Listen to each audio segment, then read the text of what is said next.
2022년 우리가 사는 현재 세상은 총과 탱크, 전함, 전투기로 싸우는 실제 전쟁이 일어날 가능성은 제로에 가깝지만 그 어떤 시기보다 치열한 전쟁을 겪고 있습니다.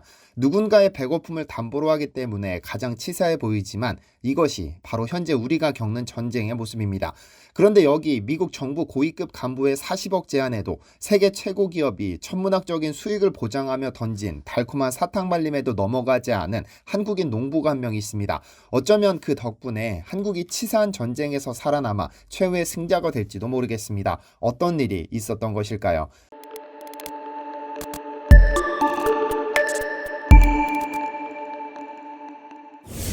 안녕하세요. 디스멘터리입니다.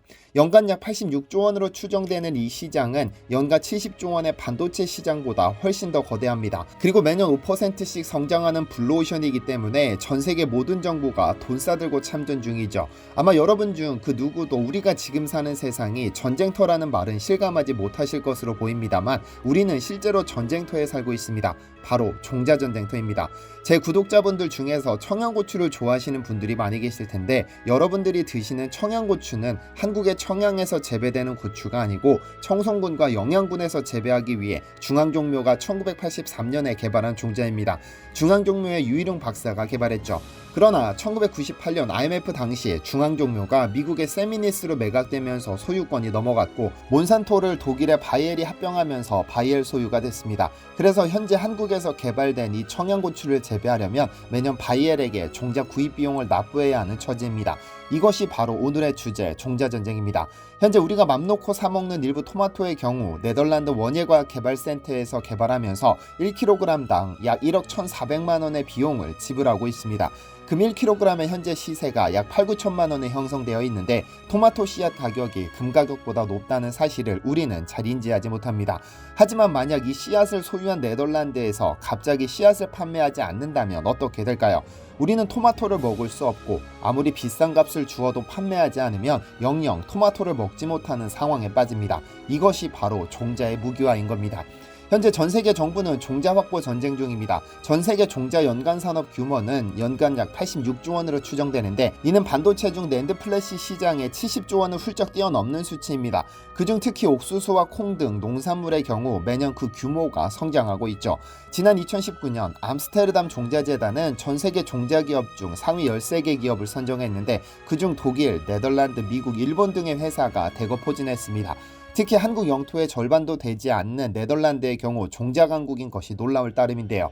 종자 산업의 중요성을 나타내는 좋은 예가 있습니다. 바로 씨 없는 포도로 알려진 샤인머스켓입니다. 껍질째 씹어 먹을 수 있으며 가장 흔하게 먹는 캠벨 포도보다 5도가량 높은 18브릭스의 당도를 자랑하기 때문에 일반 포도보다 4배가량 비싸 포도계의 명품이라고 불립니다. 그런데 이 샤인머스켓은 한 송이당 10만 원이 훌쩍 넘는 고가임에도 중국에서는 없어서 못 파는 수준이라고 하죠. 소비자들은 얇은 껍질, 맛과 향, 중국산에서 느낄 수 없는 달콤함에 취해 한 송이에 기꺼이 10만 원 이상을 지불하죠. 오히려 공급보다 수요가 많은 실정인데요. 그런데 재미있는 사실은 이 샤인머스켓을 개발한 국가는 일본입니다. 1988년 일본에서 개발됐으나 이 인기를 예상하지 못하고 2006년까지 품종 등록을 마치지 못했죠. 그런데 이 포도의 가능성을 본 한국 농부들이 이를 도입해 한국에 심어버렸습니다. 그러나 일본법상 품종 등록 후 6년이 지날 때까지 재산권 등록을 마치지 않으면 로열티를 받을 수 없습니다. 덕분에 한국에서는 일본의 로열티를 내지 않고 샤인머스켓을 재배해왔으며 2021년 4월 해외 반출을 막기 위해 종묘법을 개정했으나 이미 너무 늦어버렸습니다. 종묘와 묘목은 한번 유출되면 추적이 불가능하니까요. 그런데 이렇게 전 세계 정부가 어마어마한 투자를 아끼지 않는 종자 분야에서 한국인 농부의 고집스러움이 미국 정부와 세계 1위 종자 기업에 애를 태우고 있습니다. 인간의 생명을 좌우하는 의식주 분야에서 가장 중요한 것은 아마 식이 아닐까 하는데요. 그 중에서도 먹지 않아도 죽지 않는 농작물이 아닌 없으면 죽는 쌀, 옥수수, 콩, 감자 등 필수 농산물의 중요성은 굳이 강조하지 않아도 될 겁니다. 전남대학교 농대에는 평생을 산과 들, 밭에서 보낸 교수님 한 분이 계십니다. 정규하 교수님인데요. 이분은 한평생을 오로지 콩을 위해 바쳤습니다. 그래서 편하게 연구실에서 보낼 수 있는 70이 넘은 나이임에도 여전히 산과 들, 밭에서 콩을 채취하고 재배합니다. 오죽하면 그에게 교수가 취미인 농부라는 별명이 붙었죠. 영락없는 농부의 모습을 한 그는 약 30년 동안 무려 7,000점이 넘는 콩 종자를 모아왔는데요. 그렇다면 콩은 인류에게 왜 중요할까요? 인류학자들은 하나같이 인류사의 가장 큰 혁명은 농경생활로 봅니다만 이러한 농경생활을 가능하게 만든 것은 육류입니다. 불이 발견되고 고기를 익혀먹기 시작했는데 육류에 포함된 단백질 섭취량이 늘면서 뇌의 활동량도 증가했고 뇌 활동량의 증가는 지능의 발달과 함께 도구의 발명을 불러왔습니다. 땅을 파고 먹을 것을 키우기 시작한 것이죠. 농경생활은 인간으로 하여금 매일 목숨을 내건 사냥을 나가야 하는 불안함을 털어내고 직접 먹을 것을 키움으로써 안전한 주거 생활을 가능하게 했는데요.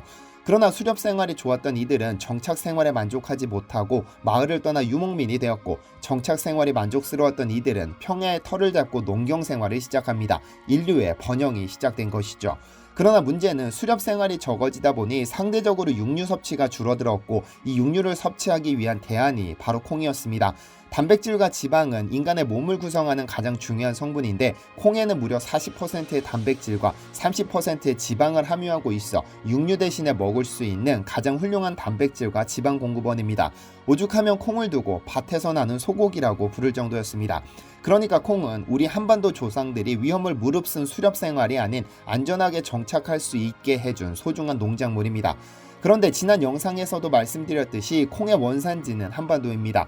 1929년 미국 농무성은 콩 유전 자원을 확보하기 위해 동북아시아로 동양 식물탐험 원정대를 파견했는데 당시 총 4,471점의 야생콩 중 3,379점을 조선에서 채집했죠. 작물의 원산지를 추정할 때 그 변이종의 다양성으로 판단하는데 한반도에서 80% 이상의 야생콩이 발견됐다는 것은 한반도가 그 원산지임을 추정하게 합니다. 그런데 정규화 교수만큼 콩에 대한 애정을 가진 인물이 한반도에는 그리 많지 않았던 듯합니다. 평생을 산과 들에서 야생콩을 채집하며 고단하게 보내던 그가 2005년 우연히 미국 국립대두연구센터의 방문 교수로 초청받아 떠나게 됐는데요.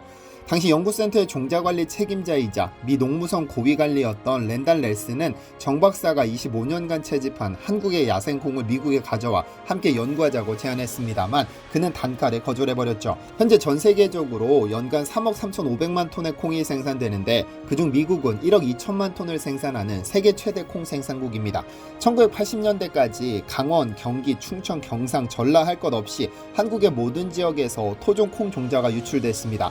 그리고 그 유출된 콩 종자의 대부분은 현재 미국에 있는데 현재 미국에서 재배되는 대두콩의 90%는 35개의 조상 품종에서 유래했는데 이 중 가장 중요한 품종 6개가 한국에서 온 것이라고 하죠. 이렇게 한국 콩을 가져가려는 미국 정부의 고위급 관리가 지속적으로 정규화 교수에게 공동연구를 제안했으나 정 교수는 전부 거절했는데 이에 대해 담당자는 의외라는 태도를 보였습니다. 그리고 그에게 보여준 한 서류에는 저명한 한국인 콩학자들이 미국에 야생콩을 넘겨준 기록이 빼곡히 적혀 있었죠.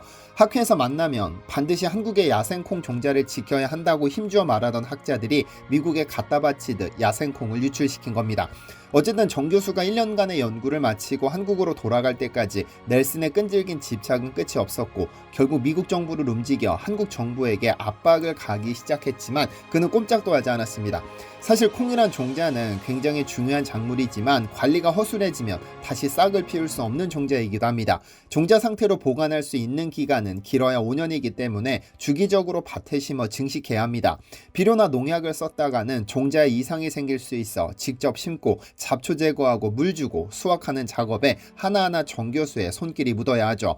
그런 그에게 또 한 번의 유혹이 다가오기도 했습니다. 몬산토에 이은 세계 2위의 종자 기업인 파이오니어에서 그가 보유한 7,000종의 야생콩 중 병충해 저항성이 강한 종자를 선택해 품종 개량을 하자는 제안이었죠. 미국은 세계 최대 콩 생산국이지만 곰팡이병 때문에 생산량이 급속히 감소하던 시기였는데 파이오니어는 그에게 곰팡이병에 강한 종자를 함께 개발하자면서 매년 판매되는 로열티의 1%를 주겠다는 조건을 내걸었습니다. 돈으로 환산했을 경우 수십억 원이 훌쩍 뛰어넘을 수도 있는 제안이었죠. 그러나 그는 자신과 한 약속이 있습니다. 개인적인 부를 위해 씨를 팔지 않겠다는 약속. 그리고 그 약속은 콩을 채취하러 다니던 순간부터 이제까지 단 한 번도 깨지지 않았습니다. 종자를 판매하면 당연히 수십억의 돈이 손에 쥐어질 테지만 우리 농민들은 돈을 내고 그 콩을 구매해야 하기 때문에 그는 약속을 한 번도 깨지 않았죠. 1952년 경남 진주에서 태어난 그는 1983년부터 콩수집을 시작했습니다. 주로 재배콩 위주였는데 그때 그는 큰 깨달음을 얻습니다.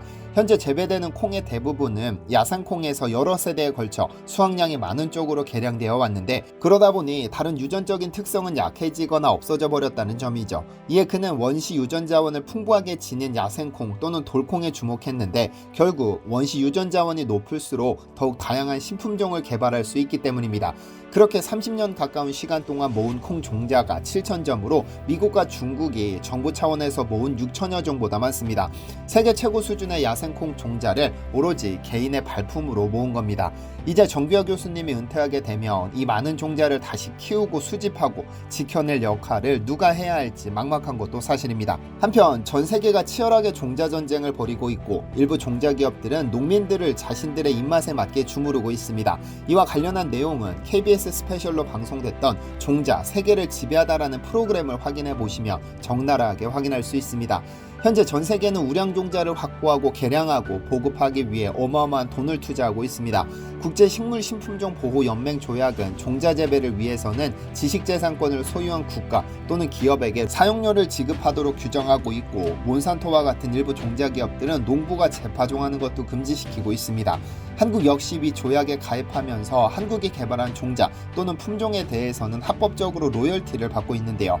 원래 한국은 IMF 이전 상당한 종자 강국이었습니다. 1998년까지 한국에는 청원종묘, 서울종묘, 흥농종묘, 중앙종묘 등 굴지의 종자 회사들이 존재했으나 IMF를 이겨내지 못하고 전부 외국 기업에 매각됐습니다. 은행 빚을 갚아주는 대신 모든 종자에 대한 재산권을 넘겨준 것이죠. 일본의 시가타가 청원종묘를, 스위스의 노바티스가 서울종묘를, 미국의 세미니스가 흥농종묘와 중앙종묘를 인수했죠. 알려진 바에 따르면 현재 한국은 한국이 개발한 무, 배추 등의 토종 채소 중 절반을, 양파, 당근, 토마토 등의 80%를 외국에 로열티를 지급하고 있고, 한국은 종자 분야에 있어서만큼은 수출보다 수입이 4배나 많은 구조가 됐다고 하죠. 너무 안타까운 일이지만 최근 들어 한국의 종자 산업이 다시 기지개를 켜고 있습니다. 농진청에 따르면 2020년 기준 한국이 등록한 식물 자원 수는 26만 3,960개로 미국, 인도, 중국, 러시아에 이은 세계 5위권으로 성장했는데, 이제 다시는 빼앗기지 않아야겠습니다. 우리 국민의 배고픔을 담보로 외국 기업에게 휘둘려서는 안 될 테니까요. 시청해주셔서 감사합니다.